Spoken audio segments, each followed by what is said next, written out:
Welcome to Gimcrack Video. How can I help you tonight? Hey, yeah, we're just browsing for something a little different. Well, have you tried our Forgotten Classics section? Is that the one over there under the sign that says "Blighted by God"? Oh, I found something. Have you seen this before? Never heard of it. Let's grab it. Enjoy your selection.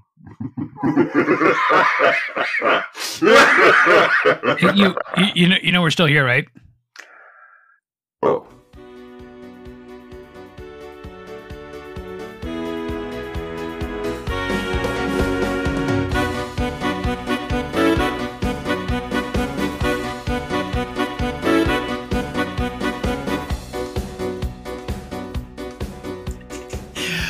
Oh, what the shit, Patrick. You say like this isn't ultimately your fault. Well, you do got a point there. Okay. So. I don't know what to do.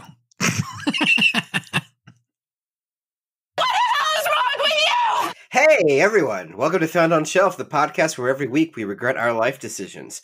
I am Patrick, your host, and joining me, as always, is my co-host, a man who needs no introduction, Dustin. Dustin, how in the living fuck are you doing tonight? You know what? I'm actually doing pretty wonderful. I've been playing the greatest Android game available to all mankind today, so that's been fun. Oh yeah, yeah. That's a Twerk Race 3D running. Okay, I'm up to like level 30 on that so far, so doing pretty good. I think I'm gonna contact them, see if they want to sponsor the show. Twerk Race. Yeah, Twerk Race. Well, when you sent it, I thought you said Twink Race, and I was like, oh, that's a whole different show. But I'm open to it. No, my twerk racing, where the girl has to eat hamburgers and get a big ass to bump the other girl off. It's of course. Yeah. There's an anime about that, right? I'm sure I'm surprised it wasn't in this movie somewhere. Okay. So, backstory on the movie we're about to talk about. Mm-hmm. Dustin and myself, while we work in roughly the same field, but completely different industries now, we once upon a time worked for the same company. And during a work conference, we each brought, fucked up movies, and we would then watch them in the hotel room after the work was done at like 1 a.m. because work conferences last forever. And copious amounts of alcohol. Oh, copious amounts of alcohol. Well, you'd pregame with the alcohol you smuggled in the suitcase, and then we would go out. And so after we had gotten back in, provided one of us didn't get so drunk they locked the other one out of the apartment for the night. It's never happened. No, I don't know what you're talking about at all. So on one of these occasions, the movie you brought was a film that I had never heard of before, and it's the film we're discussing tonight. The movie is called, in English, it's called Funky Forest: The First Contact. Yeah. Although the actual Japanese title is Naisu no Mori: The First Encounter, which translates to nice forest and not funky forest, which adds another layer of just what the fuck to this entire experience. So before we paint myself in a bad light for picking this movie and confuse the ever-living hell out of anyone who might be listening to this podcast and to what this movie is even about, I have a question for you. And it burns deeply on my mind. Where exactly did you find this to begin with? I don't know. I don't remember. It just entered into my world somehow. And it might have been during a phase when I was looking for really, really fucked up movies. But I don't remember. I don't know if it was the ADHD or the alcohol, but I don't remember if we watched this entire movie in the hotel room or if I just showed you a couple of scenes. Well, we didn't. We got up to the dancing scene, and then we were both too drunk to go on, and we needed to be up at like 6 the next morning anyway. Okay. So we bailed at the dancing scene on the beach, which is almost halfway through the movie. Mm-hmm. Now, like a year or two later, I tried to watch this movie again, Mhm. and I also got about halfway through the film, and I couldn't finish it.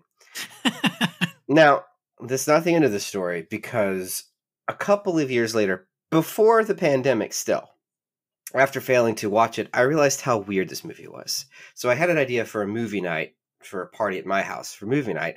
I wanted to do a double feature of the two weirdest movies I have ever seen.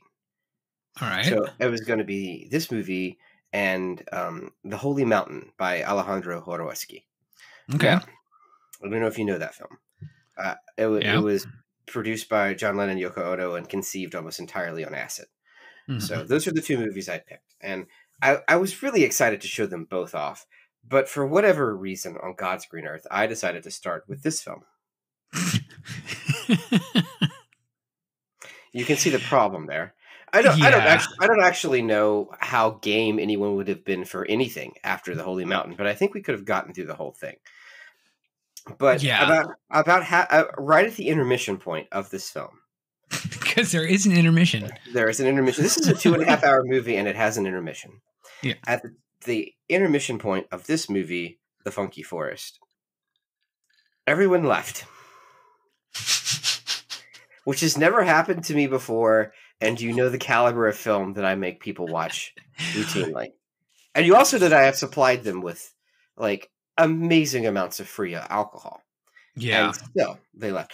I will tell you, I got further in. The only other movie that I had this happen to was the Star Wars Holiday Special, and we got further in to the Star Wars Holiday Special than we got into this movie.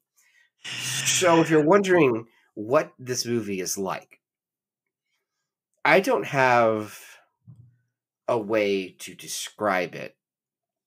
It's a challenge. It's It's a challenging film. a journey. Yes. It's an exploration of patience and insanity. It's a lot of weird shit with a lot of nothing sandwiched in between. So the movie we are talking about, but after they all left, I finally finished watching it, Mhm. and then I hadn't touched it again since then. So there's been 3 years and a whole ass pandemic since Yeah. the time that I had watched it again. And we were talking about movies, and we're finishing up the year, and I'm like, well, the memory of this movie came to me, and the parts I remember are the weird parts of this fucking movie, and I'm like, yes. This is a movie we have to talk about, because nobody talks about this movie. Nobody talks about this movie ever, and it's 20 years old. Yeah, Movies are for 20 years. like again, I don't know how. I think it's kind of like it's like The Ring. It just appears in your life, and it's just there. And it's there. You have to bear the curse, right? Yeah, and well, we were going to record this episode earlier, but then you could tell the listeners what you found out. Well, I found a new copy of this film with commentary. Yeah. By the directors. There are 3 directors of this film, by the way. And well, that definitely. So and it has the sequel. So I needed the sequel. Well, technically spiritual sequel, right? It has both films. So I needed that. So, but it's an import. So I had to have it shipped in from the UK. So it delayed us a little bit getting to this episode. And it was worth it, I will tell you. Since I had been so long since I saw it, I was watching this movie with my partner, and we were like, "Oh no, there's a lot of nothing in this movie." Yeah. And then I watched the making of that came on the disc, In Search of Answers, and there weren't any.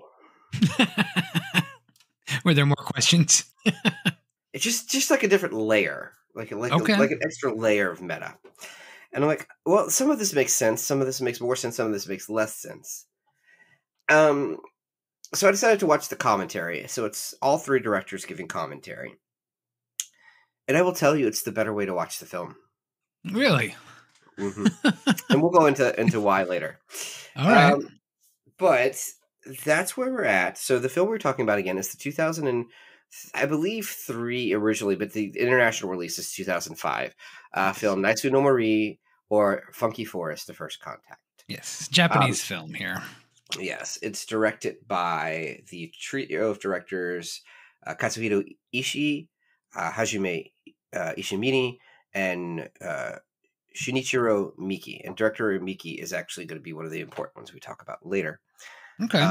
They're also the writers of this film. There is a script, believe it or not, although one questions how important the script is when you see their directing methods. But with watching the commentary is the better way to watch the film. I will say I went in search of answers. Mm-hmm. And the only other time I had watched a commentary with a purpose of trying to find something specific, I also met with extreme disappointment, much like now, because there are no answers.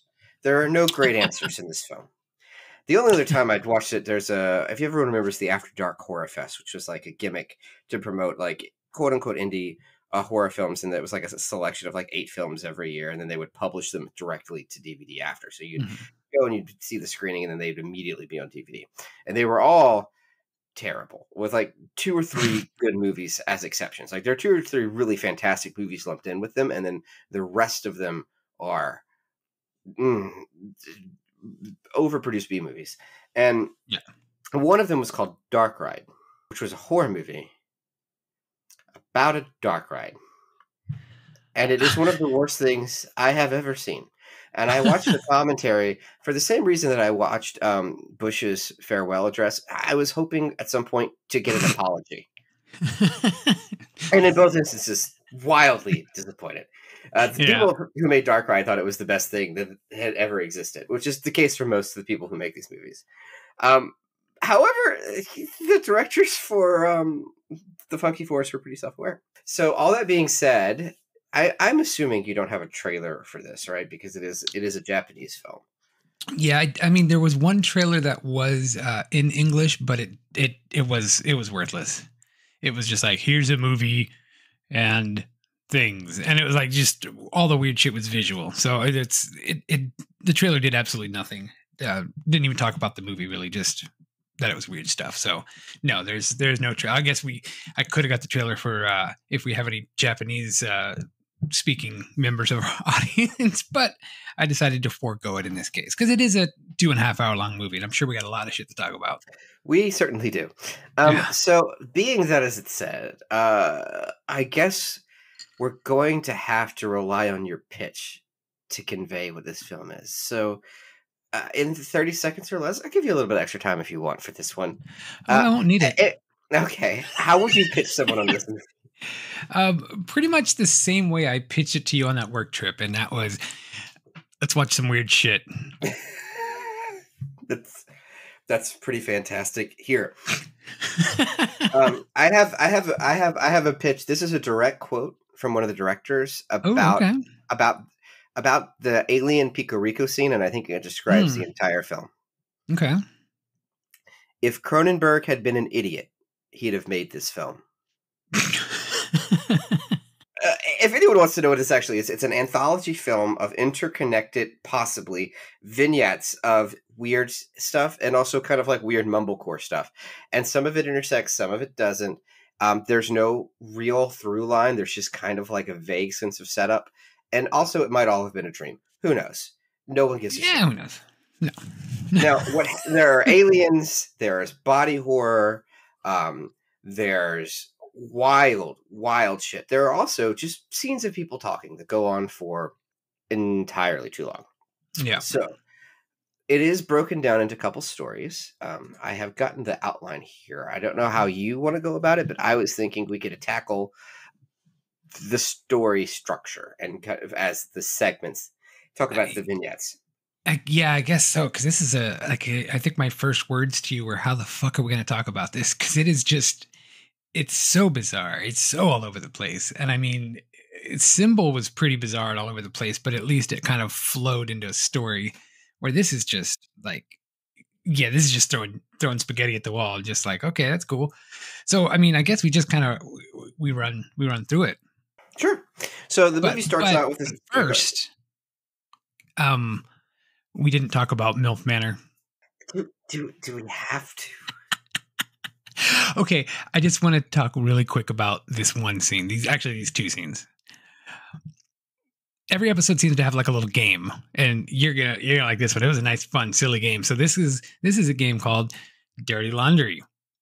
Now, what they do is they have two baskets of dirty laundry, one with the son's underwear and one with the mom's underwear, the bras and panties.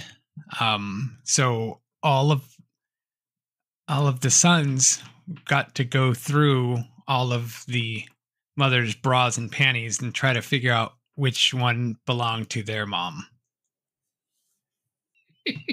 The strength of Sigmund Freud's erection has pierced his coffin and the grave dirt, and it's just sticking up like a hand on a zombie movie poster. And shortly after that, one of the sons quit the show. he said these ladies are just too old for me, and left. I mean, good on him. Probably could have and should have done it sooner, but yeah, his mom stayed. Why wouldn't she? The element of danger has been removed from her. Yeah, now that her son has rifled through her underwear. So let's talk about the Mole Brothers. Jesus, these guys. So the Mole Brothers appear to be a comedy duo, and their main shtick is to hit each other on a television channel in another dimension. Yeah, it's kind of a Three Stooges style. I'm going to give you some excerpts of the director's commentary here. I don't know who said what, because it's really hard to keep track of. Yeah, it's all subtitled, and it's also three separate people, and the subtitles are just the subtitles. They're not color-coded or anything, so I have no idea who actually said what. But some commentaries from the directors in this scene. All of the Mole Brothers scenes should have been cut. If you, the audience, have any suggestions for us on how to watch it so that they're funny, please let us know. One of the directors turned to director Miki, who made the film, said, "What were you aiming for?" And he said, "I just wanted to put my friend in it." He said, "How should the audience feel about this?" During the press screening, the entire room was in shock. Nobody knew what to do with it. God, I want to see a nice crossover film with Werner Herzog and these three guys making a movie together. Okay, well, here's the thing. It wouldn't work because of how Werner Herzog makes the movie. But Werner Herzog is great as a personality because he sounds like a lunatic, and he may be. But the actual movies that he produces are very naturalist, very acoustic, very, very slowly paced and even keeled, and would not work with this guy at all. Yeah, but he's willing to do crazy shit. You need to get these guys with David Lynch. Okay, that could work. I mean, that's where you're going, right? Because this is visually surreal. Yeah. Which works more with what Lynch is throwing down. Also, the idea of Lynch chain smoking and shouting his directions through a bullhorn would work really well with whatever these people are doing. Yeah. Do you have any thoughts on this fucking thing? Because this is the opening and it's terrible. Yeah, it's not a good way to start it. It doesn't really, it doesn't mesh well. It's not funny. It's not funny enough. It's not weird enough. It's not, I don't know. It's very, it just went on too long. I think it's just like kept going and kept going. It's like that's what you could say about this entire movie. Every single scene goes on too long. There is a natural ending to almost every one of these sketches, and it keeps going for at least 5 minutes past that. It's like the worst seasons of Saturday Night Live. No, it's like the worst seasons of Family Guy. Because it's going to keep going until you think there might be a joke. Yes, and then you're like, oh no, we're still doing this. Okay. Mm-hmm. Yep. I don't know if you have any other comments on this one before we skip to what is Little Hataru? Little Hataru. Yeah. There was like, it was like some dude in a pod watching this stuff on his TV. Right, because they're in another dimension, so he's watching this TV show as he's going to cross over into our dimension. Yeah, and then there was like this girl in black with the 3 little orb things flying around that they were doing like Jedi mind things, making them fly around. That's the next set. That's Little Hataru. Okay, so So that starts with she's in our world. Then it cuts to her in like a black jumpsuit in this other dimension playing telekinesis games with orbs, and then back to our world where she's doing schoolwork. So What do you think this sketch is about? Because I have the answer for this one. I mean, I thought it was just kind of her living out a fantasy world, but I don't think that's correct. No. She went to another dimension to avoid doing homework. Oh, as one does. That's what it does. So these are both like in high school, there was quite a few times where I went to another dimension to avoid doing homework. And this is like the beginning vignettes that are like the tone pieces to set us up for what is essentially the bulk of the rest of the story. They don't really connect too much, but you'll do see both of these characters come back again. Yeah. The real through line starts at the next segment. The next segment is Guitar Brothers. So the Guitar Brothers are repeating segments about these three incel brothers and their awkward family interactions, and it culminates in what they are calling a singles picnic, which only other men attend. The Guitar Brothers are two brothers who are teachers at a high school, and a third brother who is an American child that does not speak Japanese natively. And the idea of this was the director thought it would be funny to put an accomplished Japanese actor against another actor who couldn't understand or speak Japanese. Which the concept of it's funny. I don't think it played out funny, but a thing that happens in this movie is there is a script. They talk about the script all the time in the commentary. However, when you watch the making of, they are putting all of their emphasis on ad-libbing and improv.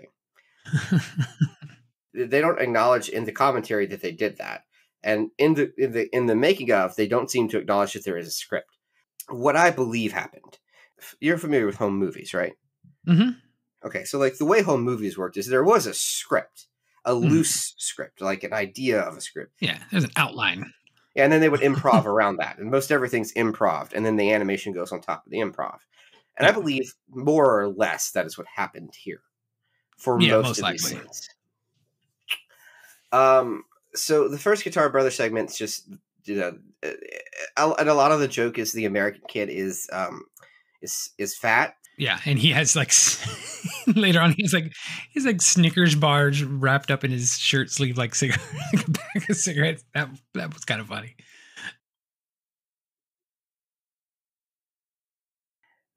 If you're wondering where we are in the film, we're starting to get pretty far into it.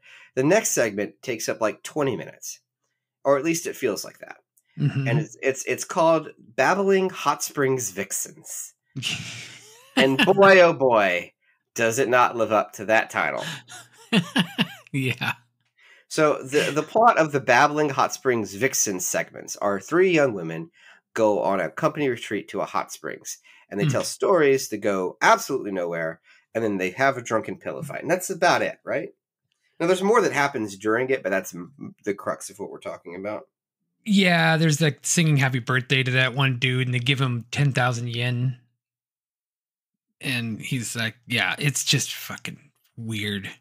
I don't know what else to say about this movie. Well, that one dude is one of the Guitar Brothers. He's the oldest one. Okay. The reason I got that. Yeah. So the reason he needs money is because he didn't realize how expensive the hot springs was before checking in, and he needs to pay. Yeah. The thing is, right before this scene, we saw another scene of this particular Guitar Brother doing a weird theatrical dance. In a way that isn't particularly done. Like it's, if as an outsider, you're like, oh, I guess this is Japanese culture, but apparently from the commentary, not really so much. But the makeup of the Babbling Hot Springs Vixen is the one in the middle. She is apparently the boss of the company, and the other two are her subordinates, and that is not explained at any point in the they tell, this is mostly ad-libbed. They tell three stories. Each Babbling Hot Springs Vixen tells their own story. One is about a guy named Takafumi, who we get to later. Yeah, there was this story about the aliens and the guy with the two uvulas, and then this get ended. There's this the tree, the ginkgo tree. Every time they cut it, it grew in different directions. all three of these stories are based on real stories Okay. that like they had encountered. So like the ginkgo tree story is real. The coin operated story is real, and apparently someone claims the same thing about the aliens with the uvulas. I don't know about that. Yeah, that was weird. All three of these ladies are accomplished Japanese actors, and the directors are wondering at this point in the commentary why any of the actors agreed to be in this movie. It's really hard to hate this movie when you understand how aware the directors are of what they made. Right. Yeah.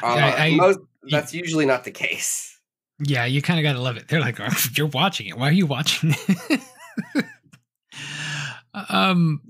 So I wrote in my notes, and I mean, I watched this movie probably 2 weeks ago, and it's there's just so much stuff that nothing makes sense to me anymore because I'm looking at notes going like, next note I have is buck naked and a panda. Oh, right. Well, that was one of the stories. One of the the story was the guy was dared to ride a panda naked in the rain. Yes. Yeah. A coin operated panda. Yeah. That was about it, right? Like, yeah. Then they get drunk and they have a pillow fight. That's it. Yeah. That's all that happens. Now, Nadi and Takafumi.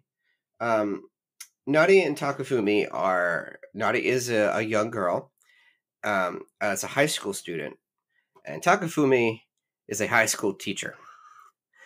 And they are hanging out at his house, and he thinks they should date, and she doesn't. And then they start DJing. And that's the plot of this fucking sketch. Yeah. And it does not exactly it's very not teacherly behavior that we should be. The actress is 15, by the way. Oh. Mm-hmm. Now, apparently, she is a YouTuber now, so good for her. The thing about this DJing set is that the scene is done really well in that it's close-ups of just them talking, and then it pans out, and he has a giant turntable set up in the room no one had seen before. So he goes and he starts DJing. And then it pans down to the rest of the table, and the table is painted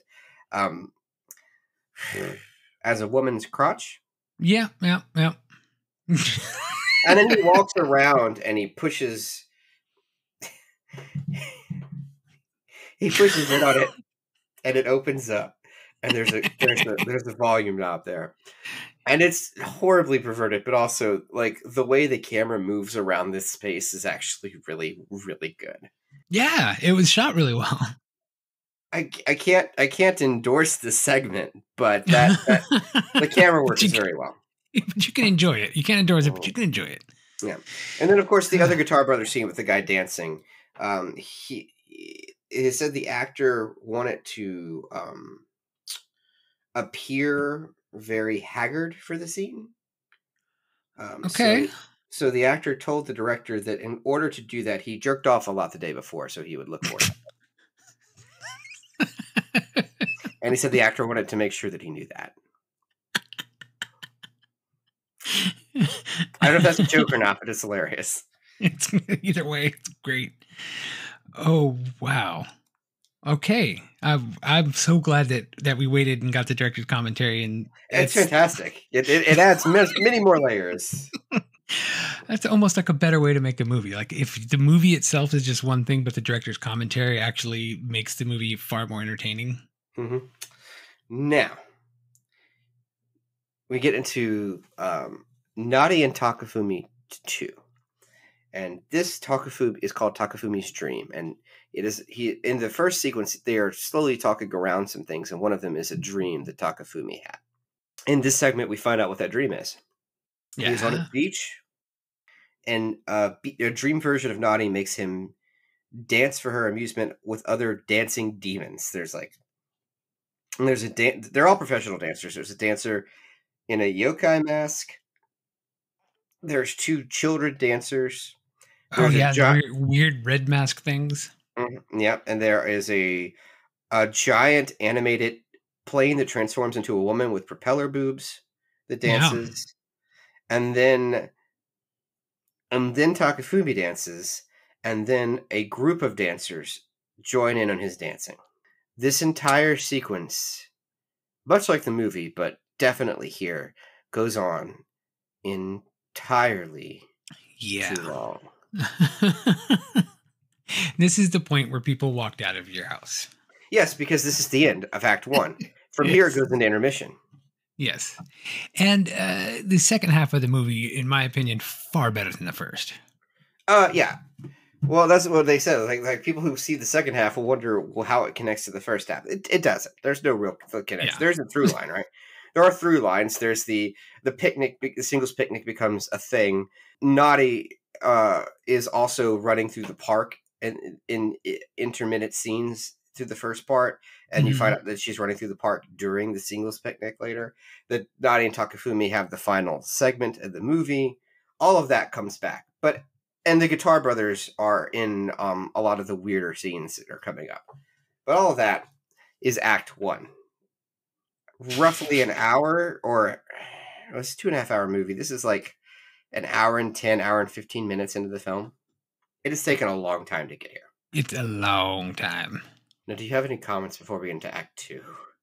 I think what we need to do, because we need more people to watch this movie, I think we need to edit it and trim out a lot of the shit and then recut it and move some things around. We need to do our own like New York Ninja style like re-editing of this movie. I think because it's fun. There's a lot of weird shit. There's a lot of really interesting things. There's great visuals, and it's just you just got to sit through it. There's too many times where you have to like look at the person next to you and just go, just wait for it. Just wait. Just watch through this one scene. It'll be worth it. And it always is worth it. But. Well, like all the Babbling Hot Springs Vixen scenes are shot by the same guy. He does also, like, you can tell the scenes he does because it's just talking. It's just talking. Yeah. All of the super weird body horse scenes shot by the same. You saw it by a different guy, but all the same guy. You can tell which director shot which scenes. Yeah.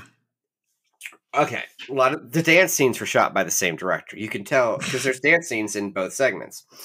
Okay, so let's talk about side B because it's side A, side B. Yeah. Let's talk about Funky Forest, side B, because if anyone has sat through the 40 minutes of the show until now, they will want to know why we watched it at all, and this is why. Side B starts with Alien Pico Rico, doesn't it? Yep. Okay. It pretty much starts with just a girl walking down the hall, and she sees the dude in the yellow furry costume with this long yellow tube coming out of his crotch. No, she's walking into the hall and she sees the long yellow tube. Okay. Right. Yeah. This person is wearing a Teletubby costume with like a 20-foot long penis. Mm-hmm. So she grabs.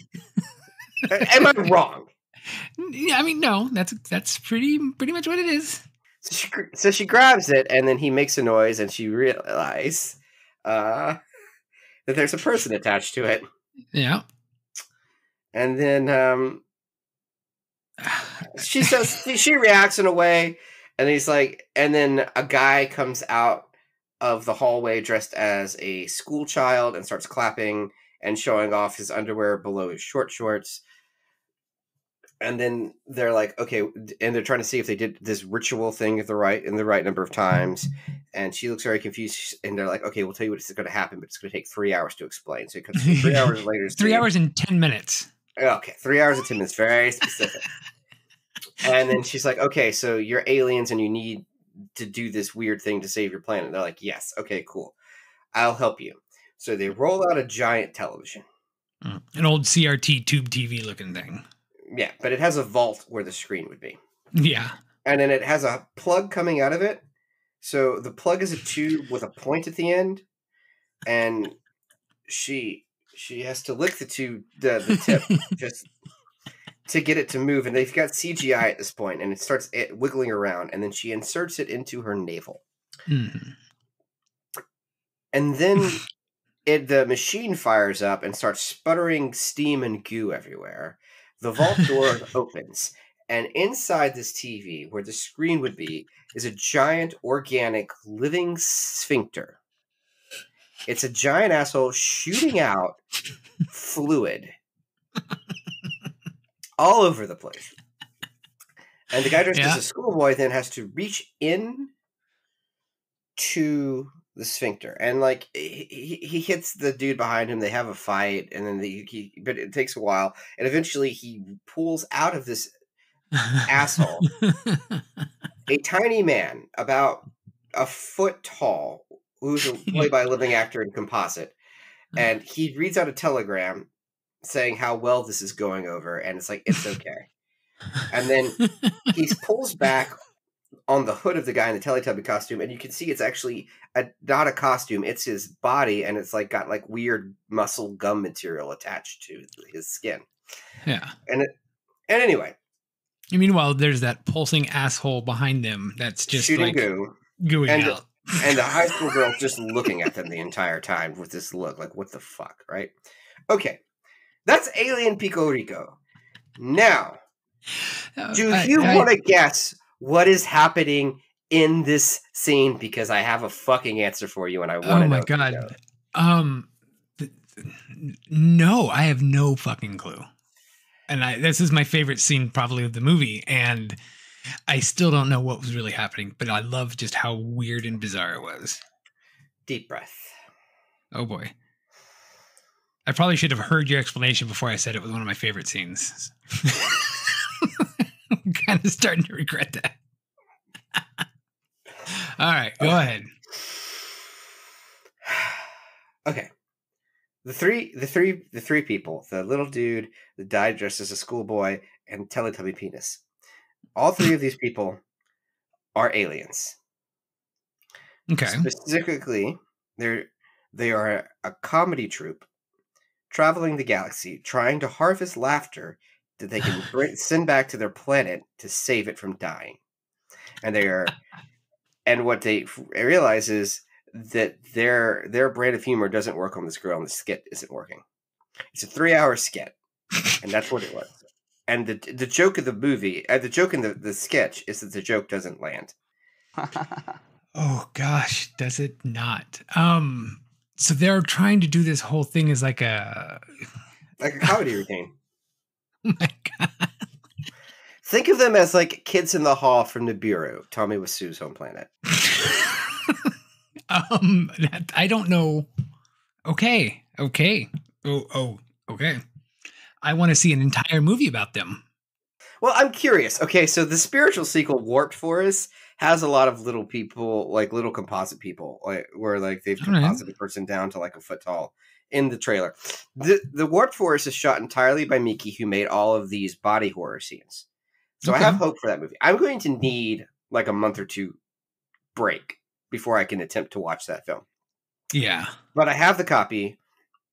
I don't remember the publisher's name off the top of my head, but they are a UK publisher. So if you have a region-free Blu-ray player, PS5, PS4, if you have a region-free Blu-ray player and you want to import this, it's only going to cost you like $30. Sure. I've paid more for worse. Yeah. I've said that quite often in my life. I've spent more money on worse things, so let's do it. Well, now we're getting to the homeroom skit, which is another one of my favorite scenes. Like the whole B-side was by far, it's just so much better than the A-side. It's just so weird, but I really enjoyed the homeroom. So I have some comments on homeroom. Okay. I didn't actually. I liked the idea of homeroom. I didn't get it. It felt to me like it was a joke about about like a style of Japanese television show that I hadn't seen. All right. But the homeroom sketch is just sketches in this nonsensical high school homeroom with like kids who are clearly like 7 years old and people who are clearly in their 50s and people dressed like train conductors and people dressed with robot helmets and people just in normal school outfits, and it's a chaotic classroom and they're always hollering, and then at the beginning of the sketch, the teacher here is one of the Guitar Brothers, the one doing the dancing. Okay. He'll have someone come up to the front and they'll do like a silly routine. I'll be like, this person wants to talk today, and he's coming to tell the story about he's mad that someone stole a shoe, but he's lying and he's wearing a shoe. Or it was the kind of obscurity of it that just made me laugh so much, because like they get up there with such conviction about, and it's like the teacher just lets them do whatever the hell they want. It's like, this is your chance to speak your mind and to say what you want. And this guy just complains about the fact that somebody stole a shoe. Like he finally has the pedestal and he's like, somebody stole my fucking shoe and blah, blah. And he's told everyone to, even in subtitles, it stop fucking around. And he was calling everybody assholes. And then he goes to sit down. And then the teacher points out that he's wearing both shoes. And then the teacher says, you fucking with my homeroom? Yeah, it felt like it had a different energy than anything else. Yeah. Okay. So let's talk a little bit about this, because the second homeroom sketch, because all of these things we're talking about are like stitched together. But the second homeroom sketch, the girl comes up to the front, and I forget what her deal was, but she's Rinko Kikuchi. She is, you would know her. Did you see Pacific Rim? Yes. So she's Mako Mori in Pacific Rim. Oh, okay. So yeah. All right. So she goes on to be in like legitimate films. Actually, a lot of the actors in this movie either were actors or would later become like really established actors. Like, this is okay. The thing about this movie is that it's weird, but also like what drives me nuts is that it's well produced, well funded, well acted. Like it's wild to me this movie exists and is such a hobbled together mess when it's got so much talent in it, including the people that are making it, because apparently they realize what they're doing. Yeah. They realize what they're doing. They just don't realize why they're doing. That's the entire movie. It's like there are no answers. It's like watching rabbits and expecting a deep meaning to come upon it, other than just trying to create an ominous feeling. This is just nonsense. My partner, she's like, I feel like each director was trying to make the most nonsensical film possible, despite the other director. Yeah. And it might be true. Yeah. They're all just trying to like out what the fuck each other. Yeah, that's what it feels like. So about what the fucks. Yeah. In the homeroom scene, there is in the middle of the class at the front row. I don't know if you noticed, there's an older guy, late 30s, early 40s, sitting pretending to be a high school student, right? Yeah. Okay. That's Hideki Anno. Okay. That is fucking Hideki Anno. Now, maybe you don't know that name off the top of your head.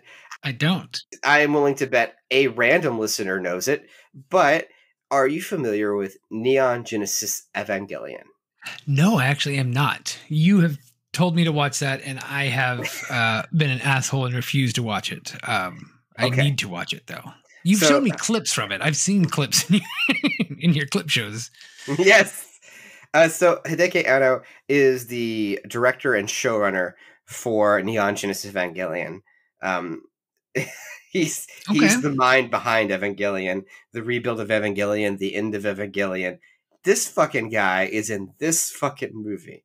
Like, that is insane. What is interesting, though, is established and credited, well-respected director Hideki Anno, who also goes on to make Shin Godzilla and Shin Ultraman, does not have this movie in his IMDb listings. Interesting. Isn't it, though? Because he's not just in this scene. He's in all the homeroom scenes. He's in the singles picnic, and he's in the anime scene. And he's the guy. There are three people in the anime scene. One of the Guitar Brothers, and two animators. The one in the middle that goes on and on about the animation industry the entire time. That's Anno, and all of those lines are based on his opinions about the anime industry. Oh wow! I can't tell you how insane it is that this man is in this movie. That is pretty wild. So, yes, what the fuck? You went down some nice rabbit holes on this one. I love it. This one I knew. When I saw him, I went, "What?"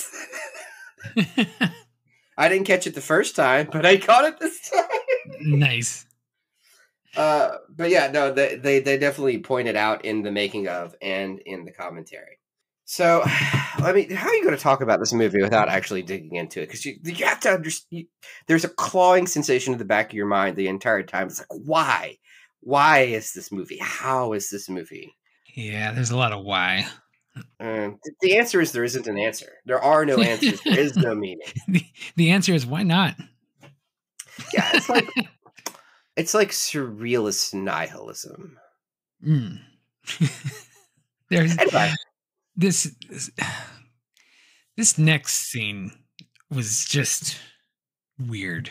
The weird alien creatures. no, I love this scene. Another one of my favorite scenes. Yes, like the whole side B of it. You should have just get rid of whole side A and just make it all side B.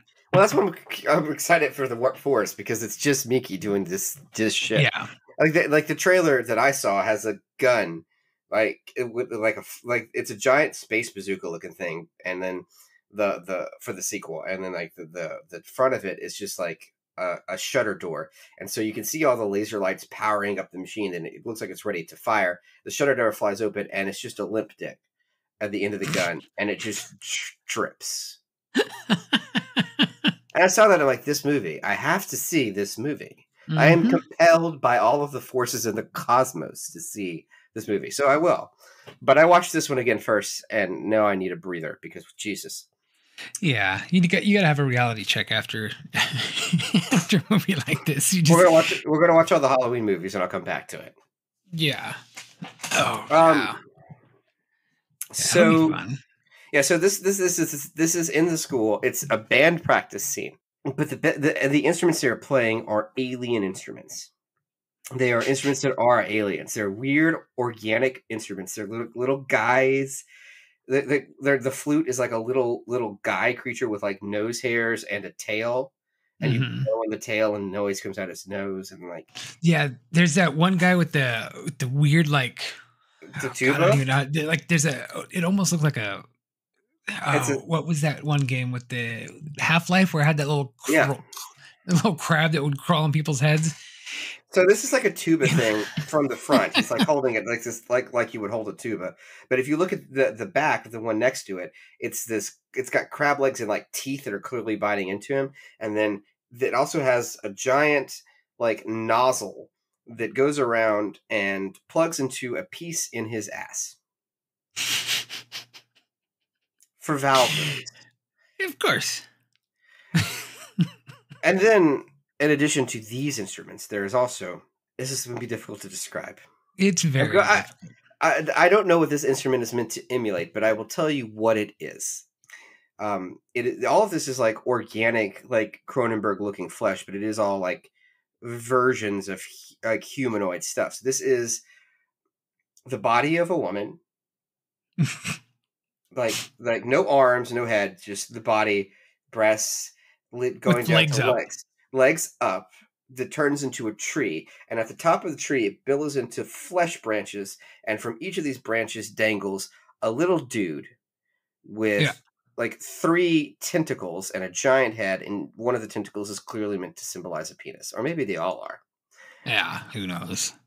Okay, and so these are all instruments, and the entire scene is just them getting them ready, and then at the end they play a little note like flute songs, tuba songs, and then the guy playing this tree machine squeezes the woman's breast, and like all of the like little dudes make a noise. Well, but first the one guy is complaining because one of the small body heads was making a weird facial expression, and then the other guy says, "Oh, you have to pull the thing, this center appendage, whatever you want to call it, 10 times, and then the face will change." Exactly 10 times. So he pulls it 10 times, and it goes from like this upset face to a little happy face. So in the making of featurette, one of the actors in, not this scene, in the tennis scene coming up, but it's the same director in both scenes, refers to director Miki as, in the subtitles, the weird director. I wonder why. However, the word the actor used was hentai. Oh, yeah. And in this scene, I think using as like as perverted, but like not as like we would use it colloquially as like a subgenre of anime porn, but like intended as like perverted, as like you would say dismissively, like deranged, degenerate type thing, right? Yeah, perverted. It's kind of I I would call it hentai R Geiger. No. It. I mean, imagine some of the alien designs, but more fleshy instead of alieny. It's just weird. Look, I already said we're not doing Overfiend, so you can stop with the bitches now. Oh, I got stories about that movie. Bet you do. Oh, the vodka's getting to me now. Okay. That was one of the first animes I ever watched. Jesus, did you go back for more? It was that and Ninja Scroll in the same weekend. Are you okay? Should I call someone? That was in like 96, so I think I've recovered since then. No wonder you haven't tried to watch Evangelion. I have thought about what anime we could do for this show, and I haven't found one that really fits the idea yet. But I will. Yeah, I'm sure we'll come up with something. So that's this scene. And then the teacher for the band practice, which, again, this scene should have ended there, but instead, like, all the kids rejoice and they go try to high-five the teacher, and he freaks out that they stepped on the shoe, and he just berates them for like another 2 minutes. That's the thing I was saying. The movie doesn't know when to cut. If it cut at the end of that, like, it had all the build-up, you did the thing. And then there's this whole separate sketch attached to it that isn't funny. That keeps going. That's what this movie does. It keeps going. There's this weird scene that doesn't go anywhere about three guys that were sitting around working on an animation, talking about how a dog is directing it. Yeah, that's the scene I was talking about earlier. Like Anno's in the middle, and then they're talking about this is directed by the Babbling Hot Springs Vixens guy. Okay. So like you can see that it's the same style of people talking and then nothing happens. It's this. It does that, and then they're talking about they're working on anime that a dog is directing, but they don't really think the dog is directing it. They think that the dog's interpreter is really directing it. It's the dog's name, by the way, is Pero. What kind of drugs do you take? Well, you will say that when you see the next scene, because the interpreter for the dog is a person in a dress with a giant fake paper mache head, listening to the dog talk and then repeating back what it says. So he's listening to the dog and then he just repeats it back. The head seems superfluous, but it's there. Yeah, you know. And then from there it goes into the fake anime that they were actually talking about, and it's well animated, but I don't like it. It's like first of all, they don't have the money to color it, so it's just hand drawn on pencil and paper. And it's got the spirit of like Ren and Stimpy crossed with Shin-Chan, so it's wild. Okay, yeah, I see it. We're on the tennis scene, aren't we? No, we're not to the tennis scene yet. All right, what do you got next for me? The only other thing was pretty much tennis scene was almost the end.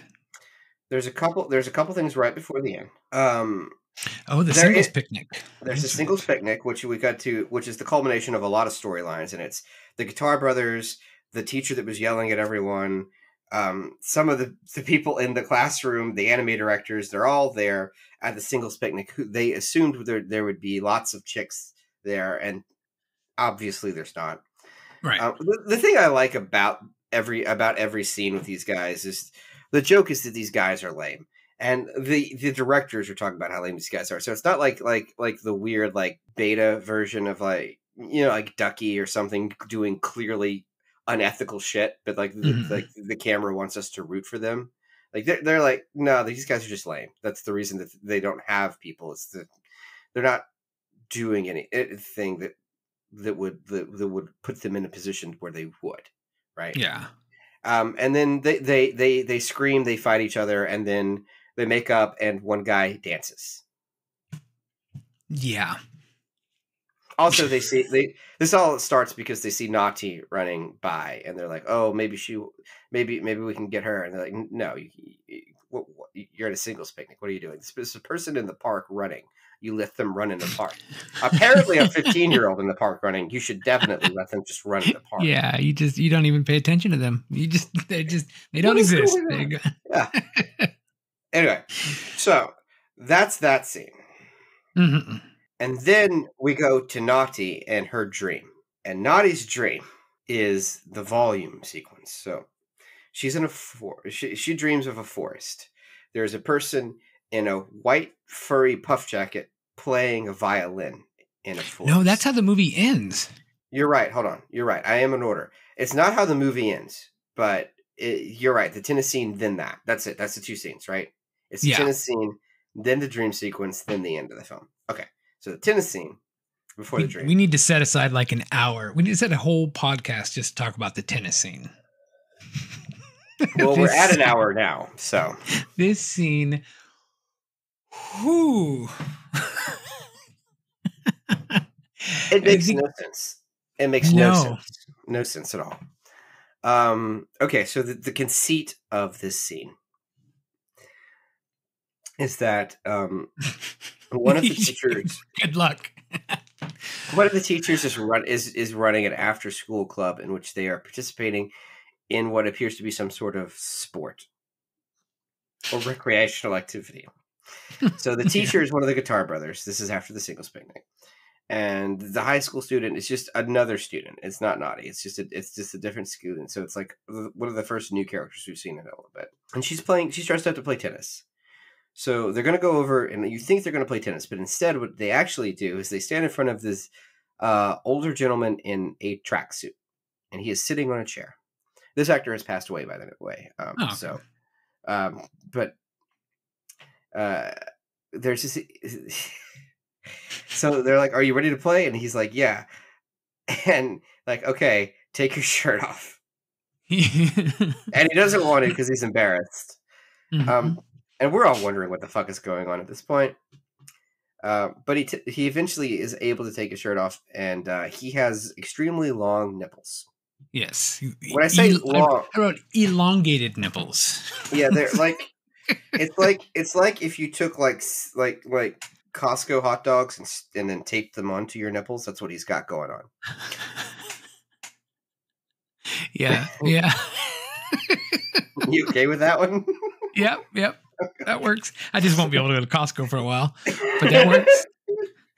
So then they're like, "Are you ready?" And the girl's like, "Hey, I'm ready." Yeah. And he's like, "Okay." And he walks behind the guy to below the chair. There are 3 buttons below the chair, and he pushes a button, and milk shoots out of this guy's elongated nipples. And she then swings their tennis racket through the stream of milk over and over again. That's the point of this part of the game. Yeah. Yep.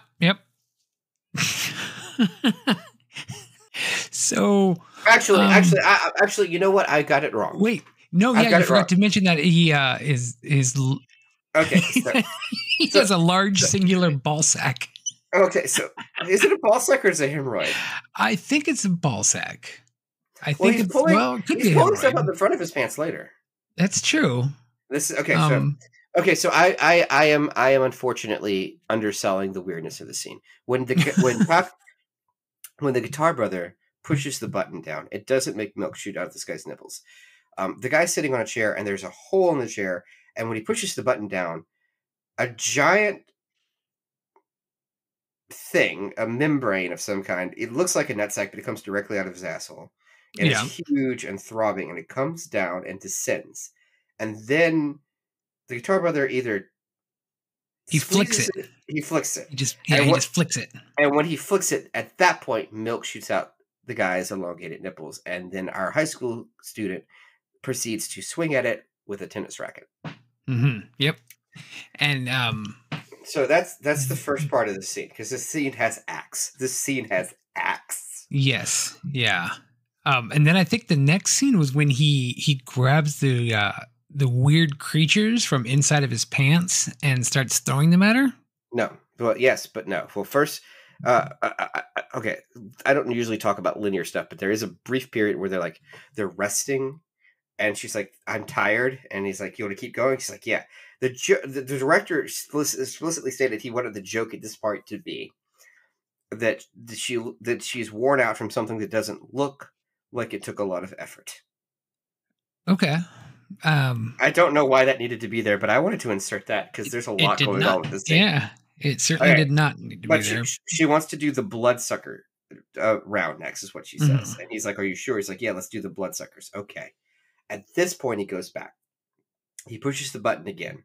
Instead of the ball sack or hemorrhoid or whatever coming down this time, instead, this time, in the front of this guy's pants, you see a whole bunch of like wet, like giant bulges in his crotch area, and it's like water is like seeping through his tracksuit, and he reaches in to his pants and then pulls out this hedgehog-looking thing and throws it at the girl, and she swings her tennis racket at it, and they kind of like scurry away.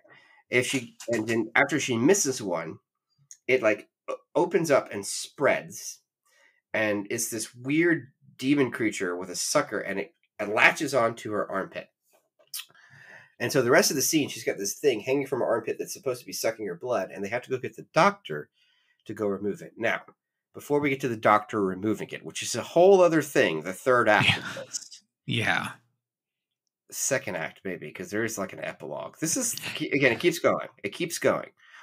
I want to point out the director at this point said that he had this on screen because he has a fetish for armpits. What the hell is wrong with you?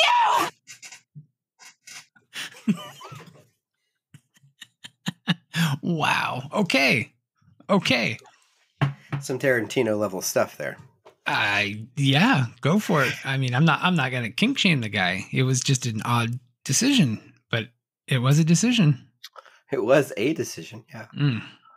Okay, so the doctor comes in, and he said that this was a problem either with casting or his direction, but his idea was that the doctor would be mild mannered and then come off more and more unhinged. But he feels maniacal from the first frame, and this is true. The doctor comes in looking unhinged already, and he's going to try to get this bloodsucker off her. And stop! You can stop me at any time if you want to try and explain the rest of this fucking thing. I don't know. I think you can just roll with it. See what you got, because I don't know. I think you're enjoying this part of it. The doctor like yells at that. Like I don't remember. First of all, he has to like peel away part of it so that it then exposes that the bloodsucker is actually one of those weird little baby-looking things with the human face and the weird tentacles that was hanging off tree. the tree legs of the boob person thing. Yeah. Tree.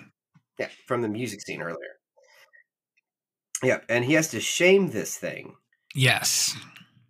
And then eventually it shames it enough to where it like it does something in descent. Oh, he shames it enough, and then so I don't know why he has to shame it, because after he shames it, he then starts squeezes it, right? He's squeezing this thing's dick, and like white fluid is shooting out of it. And then after he drains it, he's able to reach into this appendage and pull out a stamp. And then they get a piece of paper so they can put the stamp on, because the stamp contains the creature's name. And then they make fun of how stupid his name is, and the creature is ashamed enough to let go of the girl. Yeah. That's it. What you said makes absolutely no sense, but that's what happened. And then after that, the scene keeps because then the guy's like the teacher's like, I think we should find a different school after school program for you. And then it cuts to the one of the other teachers, who is Takafumi, by the way, and the school doctor outside, and he's trying to apologize to the doctor because he thought he was he thought he was like sucked at his job, and it turned out he was able to do it. And the doctor is like mild-manneredly like going, "Oh, it's fine," until he like freaks out. And then it cuts to Takafumi and the Guitar Brother talking. I don't even remember about what. And then finally the scene is ended. Mm-hmm. Now, all throughout this, the entire time, we have also cutting back to the Mole Brothers intermittently, still hitting throughout the entire movie, just randomly throughout the entire movie, popping in. Yeah. Okay. Now you talk about the forest dream because I'm tired.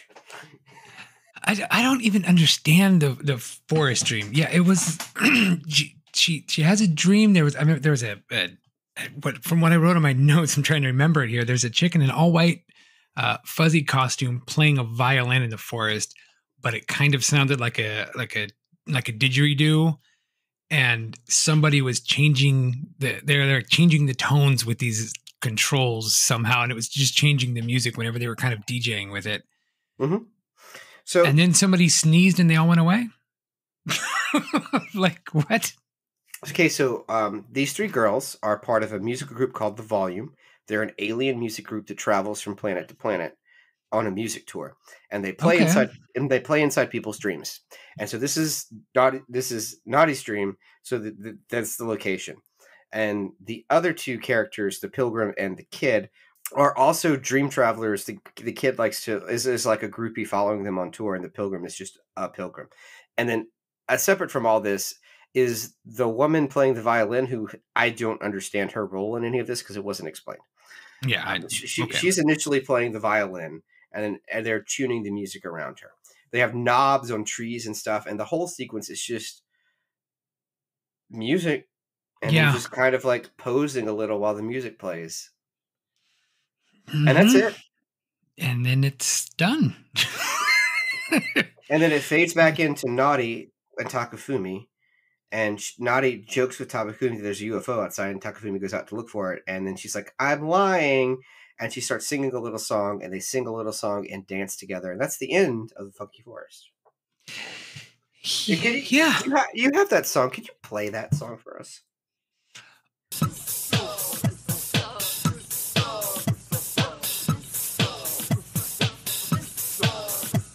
Is the song you want to hear? That's going to get stuck in my head for a long time. Yeah, and they're just kind of dancing to the song at the end, and it just goes on and on. Yeah. Okay. You're going to play it again at the end. We can kill it for right now. Are you sure?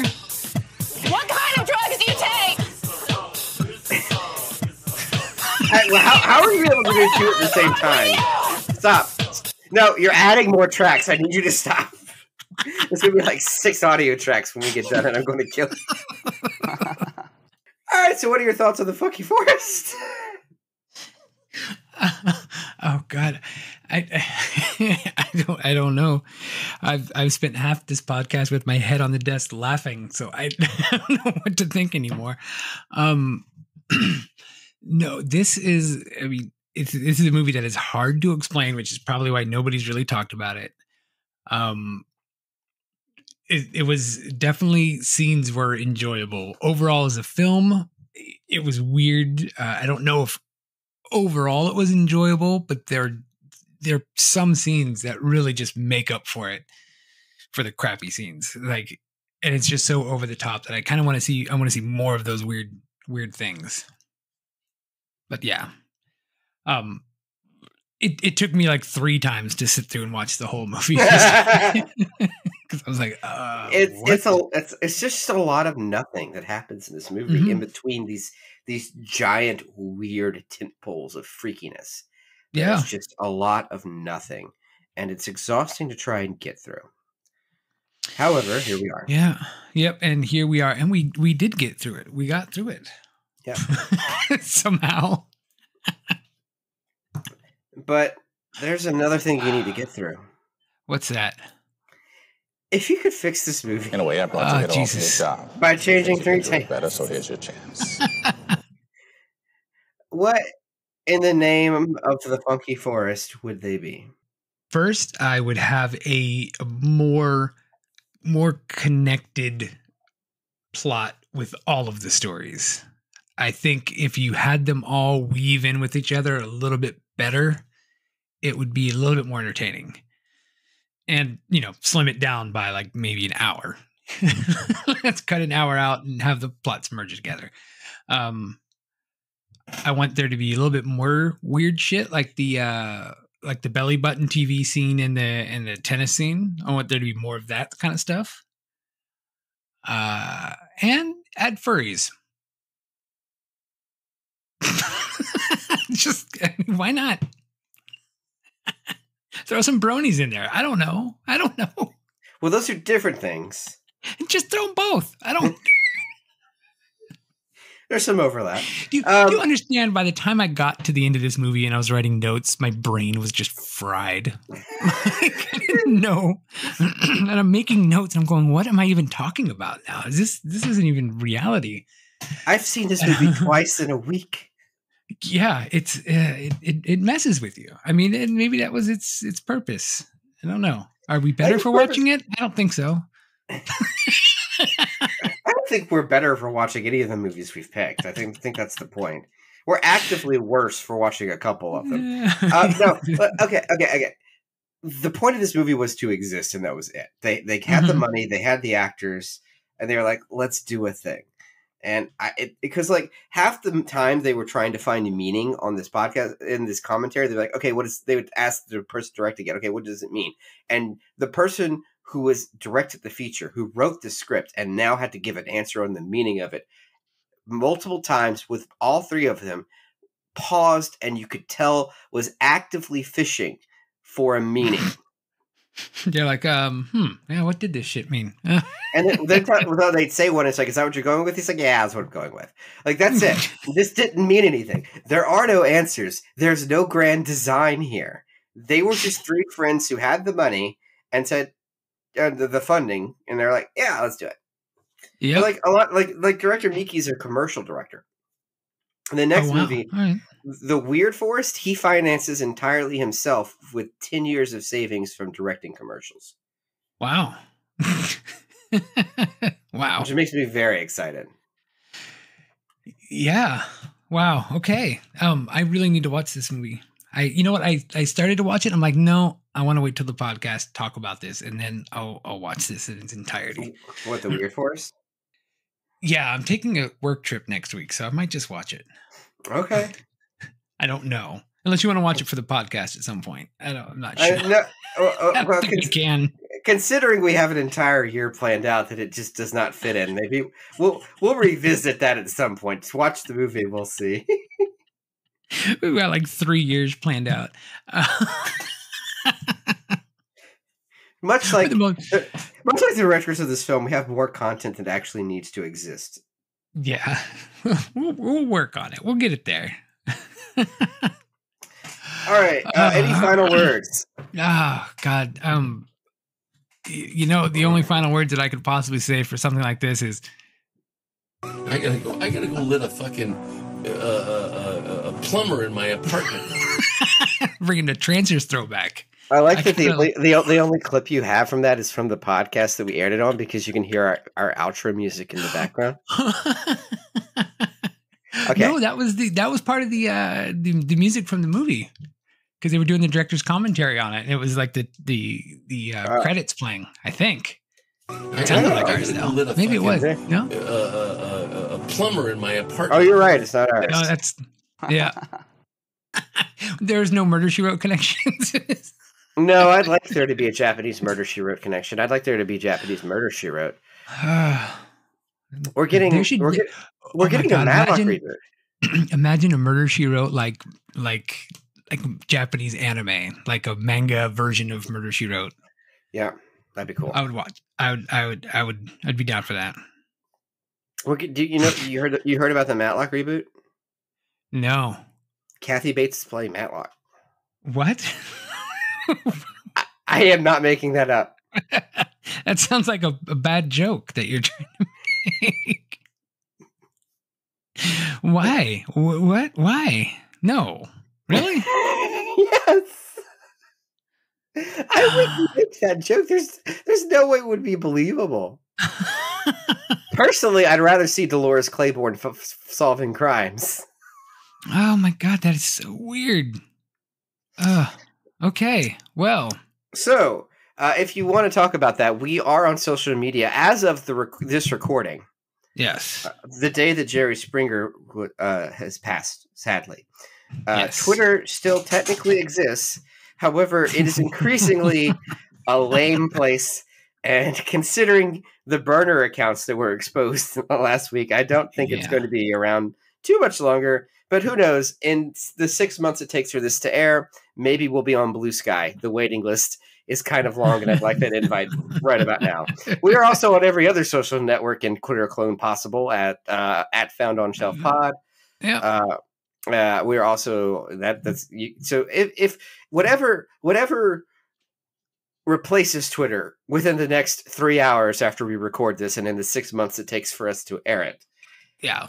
We will be there. Found on Shelf Pod. All one word. Yeah. Just close your eyes and think of us, and we'll be there. That's the Found on Shelf guarantee. If you have a dream, we'll be there with aliens.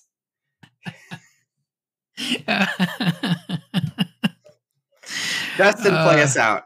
Oh my god, that was just...